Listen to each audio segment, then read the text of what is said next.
Dewan Perwakilan Rakyat Daerah DPRD Kota Makassar menggelar rapat paripurna dalam rangka serah terima jabatan Sertijab Wali Kota Makassar serta pemaparan visi misi Wali Kota dan Wakil Wali Kota terpilih periode 2025-2030 pada Senin pagi. Dalam kesempatan tersebut, Munafri Arifuddin resmi menjabat sebagai Wali Kota Makassar dan menyampaikan visi besar kepemimpinannya yang unggul, inklusif, aman, dan berkelanjutan.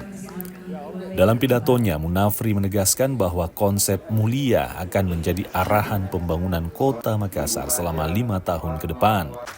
Konsep ini terdiri dari 4 pilar utama, diantaranya unggul, inklusif, aman, dan berkelanjutan.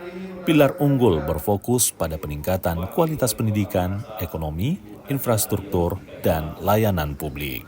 Yang paling pertama adalah kita akan melihat secara detail seperti apa pola penggunaan anggaran yang selama ini, bagaimana perbandingan antara belanja dengan pendapatan.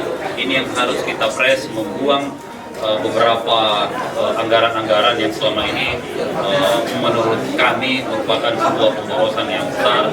Nah, ini akan kita buang dan kita akan relokasi ke beberapa program-program strategis yang segera harus berjalan, seperti perjalanan, biaya-biaya pertemuan-pertemuan, meeting-meeting di luar kantor. Kita akan memaksimalkan bagaimana kantor ini bisa dijadikan tempat untuk pertemuan-pertemuan yang bisa kita atur setiap bulannya, termasuk anggaran makan minum dan sebagainya.